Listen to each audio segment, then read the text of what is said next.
my big fall trip. Normally I go over to the Great Smoky Mountains National Park. But this time I had the great big idea, okay, that I was going to go to Shenandoah National Park in Virginia. It's about a 500-mile trip, 480 miles from me, from my house. It's a pretty long haul.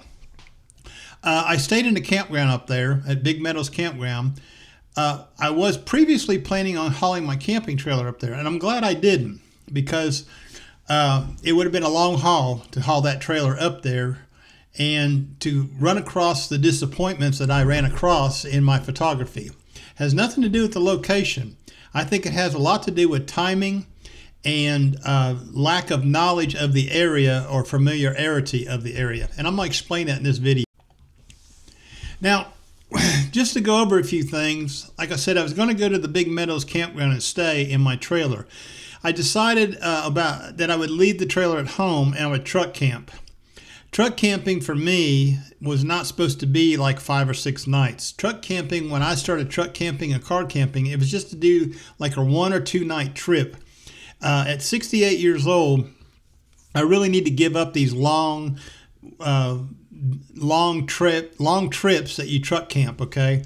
It gets harder and harder on me to do that. So I decided after this trip that this will probably be my last time that I do any truck camping whatsoever. Well, not whatsoever, but no more than 1 night, okay? I'm not even sure if I'm ever going to do it again because I was so uncomfortable this time because I had so much stuff with me. I had to take so much stuff with me because I was staying for 6 nights up there and not taking the camping trailer. So having it all packed into the truck was, kind of cramped quarters for me. So anyways, I think I got some video on that, and if I do, I'll show that in there so you can see what the back end of the truck actually looked like. All right, well, I'm all done with supper. Got everything cleaned up. Made me a cup of coffee in my Keurig. I got a single cup Keurig with me. So I thought what I'd do, I need to stir that. Thought what I would do is show you, this is my Coleman cooktop single burner. It takes those butane fuel cans. You can get them at Walmart. Comes in real handy when you're just trying to cook for yourself. And then in here, in my little slide out thing, all right, I have 3 totes. It goes 6 foot back. So in this tote right here, okay, I have all my cooking pots and pans, measuring cups, Dawn dish soap, that kind of stuff. Things that I need to get to quickly to cook. I don't have any food back here. This tote here has towels and stuff for cleaning up, taking showers. Even got some of those scrubbies for when you're boondocking and you don't have no water. Okay, where I'm going, they have paid showers up at Big Meadows. And then back here in the back, this last tote, I won't pull it out, it has extra fuel cans and fire starter logs and a couple of those little click lighter things. Anyways, I decided to leave 2 days before my reservation and make a side trip to the Babcock State Park in West Virginia because they got a grist mill there called the Glade Creek Grist Mill that I've always wanted to photograph. So I planned on boondocking in a Walmart at Beckley, West Virginia. That didn't work out. Okay, I couldn't find any place that would allow overnight camping or stays in their parking lot. And I ended up calling the Babcock State Park, and they had one or two tent sites left that I could park my truck at and camp in, and that's what I did. I drove 24 miles over to the state park. Since I was going over there anyways in the morning to photograph the grist mill, I decided, well, I'll just go over there and stay.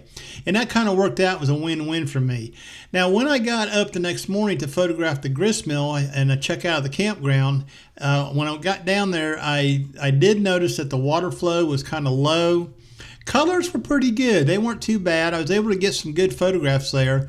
And there wasn't a whole lot of people there early in the morning. So I did get there early and I did get some good photographs. And let me show you those in the video right now.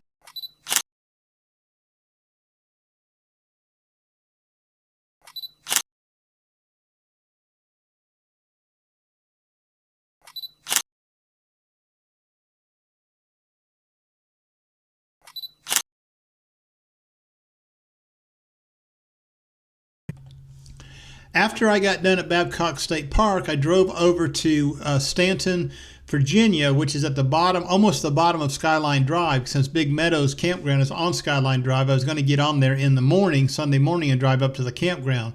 This was on Saturday. Sunday morning, I boondocked in a Walmart, which is kind of weird, okay? If you've never boondocked in a Walmart, let me show you the video about it right now. This boondocking stuff is not for the faint at heart, okay? As you can see, there's a motorhome there. There's a motorhome there. There's another motorhome back there. It just pulled in. I'm at a Walmart. I downloaded an app that shows you where overnight parking is for Walmarts. And you can go and look at each Walmart store wherever you're traveling to and read the comments. I did go in the store. Even though the motorhomes were parked out here before me, I did go in the store and asked permission, and they said as long as it was just for one night and I parked out here by the other motorhomes, that would be okay. So it always pays to ask permission. And what got me concerned is there's a Lowe's right over there, and there's two motorhomes parked over there.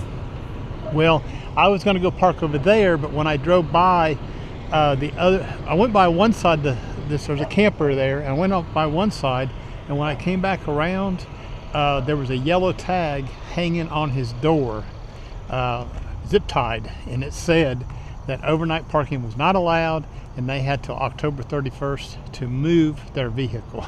So there you go. Anyways, I'm getting ready to get into my truck bed, and go to sleep for the night. And then tomorrow I'm going up to Skyline Drive. Anyways, on Sunday morning early, I decided I wanted to do a sunrise hike. So I chose to go up to Humpback Rocks. Now, when I read the description for the hike, it said it was 0.8 of a mile. I said, oh, I got this. That's easy to do. But I didn't read the fine print. It's 0.8 of a mile with 700 feet of elevation gain. It kicked my butt, okay? You know, and then when I got up there, I found it took me like an hour or so to get up there. There were like 4 or 5 people there, but within about 10 minutes, there was 25 or 30 people on this rock up there where I was at, about the size of a 2-car garage, trying to watch this sunrise and do the selfies with the cell phone and all that kind of stuff. And I started looking at the sunrise. I couldn't really get a good shot because there's too many people up there. So I turned my camera around to the west, and I was able to look back the other direction. I learned this from experience, that the sunrise is not always the picture. Sometimes the backside, the west side, is better color than the actual sunrise itself. And let me show you that picture I took that morning.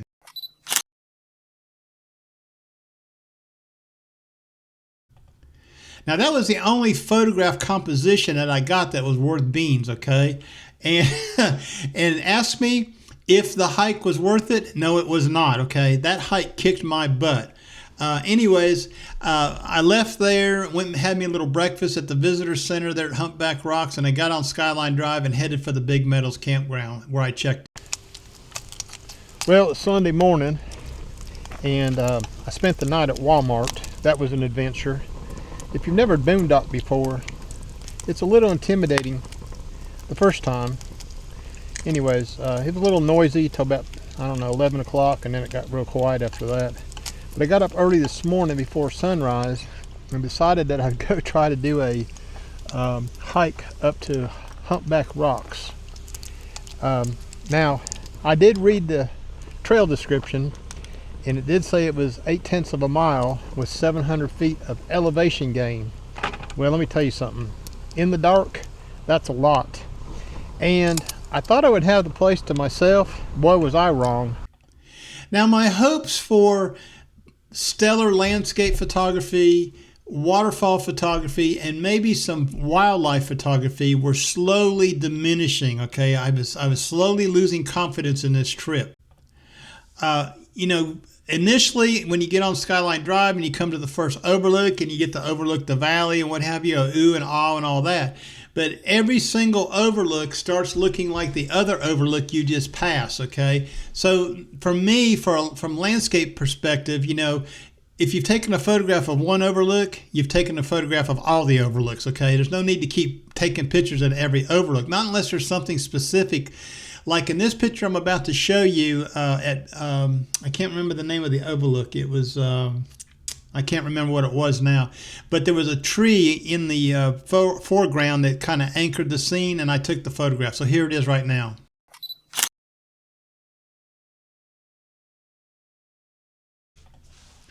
Now, after checking in at the campground, getting familiar with everything and what have you, the next morning, which was Monday morning, I woke up and drove. I drove up to around milepost 34, stopping at a few places along the way.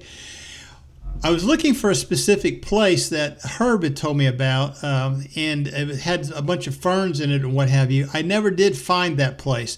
That's not Herb's fault, that's my fault, because being unfamiliar with Skyline Drive and the area and all this is what happens, okay? You get on these trips and you're not familiar with the area, and you have a struggle trying to get the compositions you think you want to get. Unlike going to the Smoky Mountains, which I've been to 6 or 7 times in the last that many years, I'm very familiar with the Smoky Mountains. I know exactly where I want to go to take photographs, okay? So this is all new to me. I don't know what I was expecting. Anyways, I stopped at an overlook at milepost 34-ish, okay? That's all I can say. And kind of walked into this curve looking for these ferns, which I never did see. And I was walking in the grass right away between the roadway and the rock wall up there. I came back to the truck and I seen the overlook that I was at, and I said, this will make a nice photograph. Let me get set up. This is where things went bad, okay? I set up my big tripod, my Robus RC5570 with the Really Right Stuff BH55 Pano ball head on it. That's the rig. That's the tripod I use when I'm doing real landscape photography. If I'm out hiking in the woods, going to waterfalls and stuff, I use the Leo Photo because it's smaller and lighter. But this big rig I use quite a bit. I took some photographs with the 24-120, decided that I wanted to switch to the 14-30, which I did on the Z8. Took some photographs. I remember this much. I put my camera back in the truck. I don't remember what I did with the tripod. All I can tell you is when I got home Wednesday, the tripod was not in my truck. I've traced back over my steps and thought about it. I called I thought I might have left it at the grist mill. I'm pretty sure I did not. I did call the visitor center there and ask them, inquired. I thought I might have left it at Humpback Rocks because I did look at one of my photographs from Humpback Rocks, and you can see the front leg of the tripod in the photograph, and that is the Robus twist knobs. I know what they look like. So I did have it at Humpback Rock with me, but I'm pretty sure I didn't leave it up there. I am almost certain I left it at milepost 34 on the Parkway, on the Skyline Drive. And the reason why I say that is there's a stone wall there, and I remember putting the front leg on the stone wall and extending the two back legs all the way down to the ground. I would not have been able to do that with the Leo Photo. Okay, so I'm pretty sure for some reason the tripod did not get back in my truck at that milepost 34. At the end of the video, I'm going to tell you how expensive that mistake was.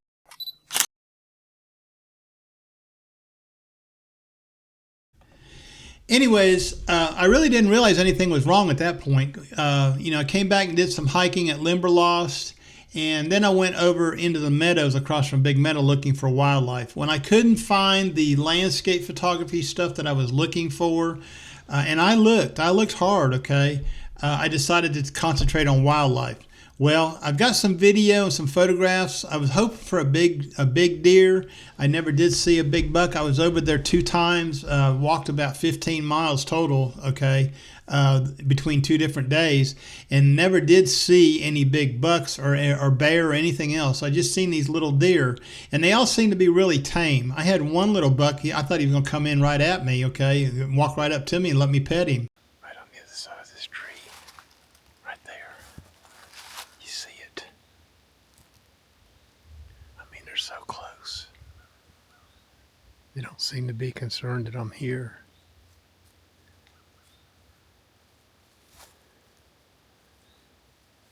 There's at least 5 up in here.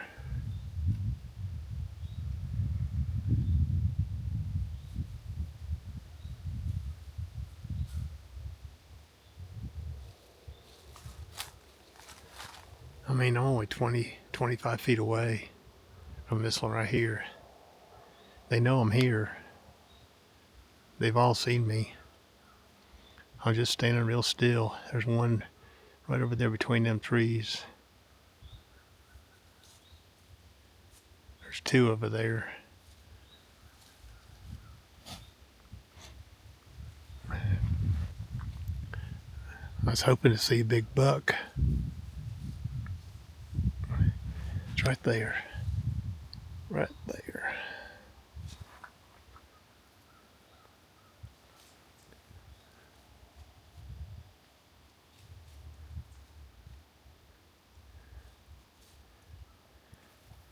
There's two right there. Let me zoom in a little bit. There's two or three right here. That's as far as I can zoom in with this. Every once in a while they get a little skittish, but they know I'm here. There's 5 right there, and there's one right over here just came into the woods. What a beautiful morning. I was hoping as many does as we had right here, I'd see a big buck in a minute. Taking a dump.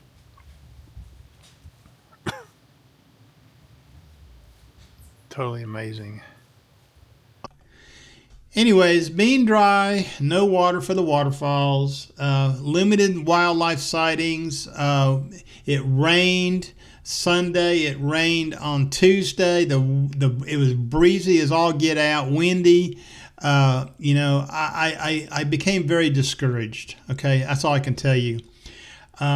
I went out Wednesday morning for a walk in the meadow, looking for the deer again, but I didn't see them. In fact, I ran into some other photographers back here doing the same thing as me, so I figured they probably chased the deer down further down away from where we were at. I headed back to camp. I headed back to the campsite, and it was about 9:30. I had breakfast, and I decided at that point to pack it up. I was supposed to stay 6 nights at Big Meadows. I only stayed 3 nights, and I headed home. It was a long drive home, 480 miles home. I don't feel like the trip was worth it to me. I'm gonna tell you how much I spent on the trip, but my message here is this, okay? You don't need to go great big far places from home to do good photography. The Smoky Mountains is about an hour and a half, 2-hour drive from me. It's very doable. It's only like 90 or 100 miles over there, and I'm on it just like that. This was a very long drive from me. I was supposed to take my camping trailer. God, I'm glad I didn't, okay, because it would have been a longer drive taking the camper trailer up there. Total miles for the 5 days I was gone. I was gone for 5 days. Total mileage was almost 1,120 miles. And I spent nearly $130 in gas. My camping was $125. I had about $60 in incidentals at Walmart. Drove for about 13 to 14 hours to get up there and get back home, and lost a tripod that set me back about $1,200. That's right. The tripod was expensive. I've done all I can do. I've called who I can call. I put on some messages on some Facebook pages that have to do with Shenandoah National Park photography and what have you. Somebody got a really nice tripod. Okay, that's all I can say. All right. And at this point, for the cost of what it was, and I bought it a long time ago, probably about 3 or 4 years ago, I don't think I'm going to replace it. I can't justify replacing that tripod now. So that was the bummer, okay? I lost the tripod. Was it worth it? I spent including the loss of the tripod, it was $1,435. But I spent $235 to go up there, and you just seen the photographs that I produced. Was the output worth the financial effort? I don't think so. Okay, you be the judge. I don't think so. If I had done this as a vacation and done some photography, maybe. But I went up there specifically to do photography. Now, it's nobody's fault. It's not my fault. It's just unfamiliar territory. I didn't know where to go. I didn't know where to turn. I might have been there at the wrong time of year. It'd been nice. It'd been a little bit more water. I could have done a few waterfall things and what have you. But I just don't think that the amount of money that I'm out, including the loss of the tripod, was worth the trip. Okay, so yeah. Now, if I had my camping at Big Meadows was for 6 nights was $90. That was with my discount. If I was a normal person and didn't have the lifetime senior pass, that camping would have put me out $190, $30 a night. So just so you know, it could have cost more if you're not a lifetime senior pass holder. Anyways, I don't think it was worth it. Coming home, I drove. It took me 8 or 9 hours to drive home, and I didn't stop very much. Okay, I ate lunch at a rest area. Had my cooler with me. I made a sandwich real quick, had some chips, and kept going. I just stopped for gas. I had a lot of time to think about what I was going to do the rest of this fall.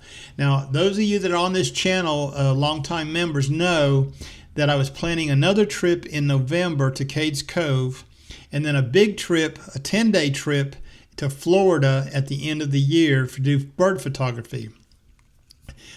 And I was going to haul the camper all 3 of these places. So based on my experience this past week, I got to thinking a lot. I have canceled my trip to Florida, to St. Marks, Florida in December, for a number of reasons. One, the camping was costing me $225 for the 9 days I was going to be there, I think. And, pulling that camping trailer down there, 500 miles down, 500 miles back, it's going to be a lot more than $130 in gas, okay? And if I'm just going down there for bird photography, then to me, the effort to do that was not going to be worth the cost of doing it. So I made a decision. I called down there and canceled my reservation. I'm supposed to get a full refund, not a problem. So I have no plans to go anywhere after I go to Cades Cove in November. I am going to Cades Cove. I am staying 5 nights over there. I've done that several times. It's very doable. It doesn't take a lot of gas to get over there and get back. And I really enjoy myself when I am at Cades Cove. I go into Tremont, do some photography, and hopefully we'll have some rain by then and the waters will be flowing really good. Anyways, that is it. The moral of this story is this: you do not have to go very far from home or spend a lot of money if you're just going to do photography. If you're going to go on vacation, whole different animal. Take your camera and take all the pictures you want. But if you're just going to do photography specifically, like I do, you need to reconsider about these trips you're making that are a long ways from home. Are they really worth it, okay, to do that? Is it really worth it? That's all I got to say about that. My name's Ron Durant. I am a photographer, and I do live in East Tennessee, and I do wear sunglasses at night. And I'm going to tell you why right now. If you've been wondering why in this whole video, I injured my eye, okay, and it's red. I busted a blood vessel or something, and it looks terrible. So I decided that I was not going to subject you to that horrific looking eye. I did it on the trip, and I don't know how I did it, okay? But I decided I was not going to subject you to that terrific looking red eye. So I put my sunglasses on tonight. We'll see y'all later. Bye-bye.